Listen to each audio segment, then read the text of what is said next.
नमस्कार विद्यार्थी मित्रांनो.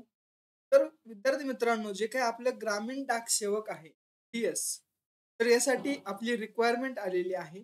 तर ही रिक्वायरमेंट जी आहे, तर त्या रिक्वायरमेंटबद्दल जे काही कुठकुठल्या पोस्टसाठी काय आपली रिक्वायरमेंट आलेली आहे, ते आपण पाहणार आहोत.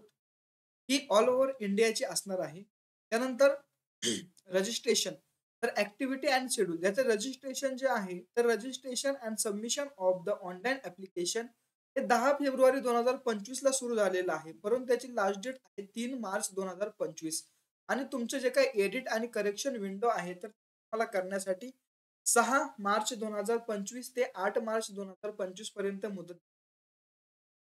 त्यानंतर हिची जी काही रिक्वायरमेंट आहे, ती कोणत्या पोस्टसाठी असणार आहे, तर पहिली आहे ब्रांच पोस्टमन पोस्ट मास्टर यासाठी एक पहिले असणार आहे. त्यानंतर दुसरी assistant branch post master AB, P-M.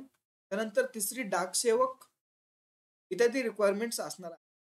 त्यानंतर याची इलिजिबिलिटी क्रायटेरिया काय असणार आहे, तर एज लिमिट आपलं मिनिमम एज 18 वर्ष पाहिजे, मॅक्सिमम एज 40 वर्ष पाहिजे. त्यानंतर relaxation of upper age limits, तर काही कॅटेगरीला सूट देण्यात आलेली आहे. तर त्यांची कॅटेगरी एस-सी किंवा एस-टी आहे, यांना 5 वर्षाची एजची सूट आहे. त्यानंतर जे ओ-बी-सी आहे त्यांना 3 वर्ष सूट आहे.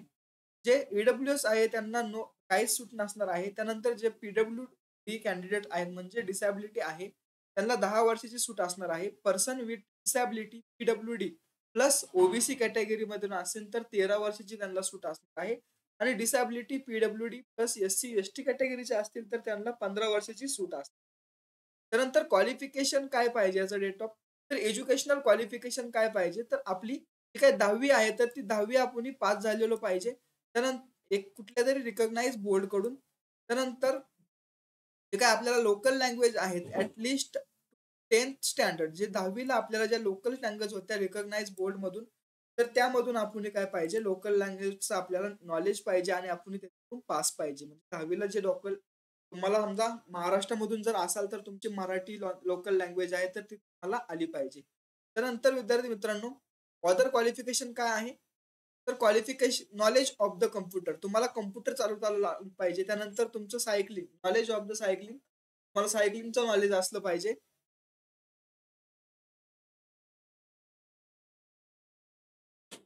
तर विद्यार्थी मित्रांनो, अशा पद्धतीने तुमची काय होती रिक्वायरमेंट होती.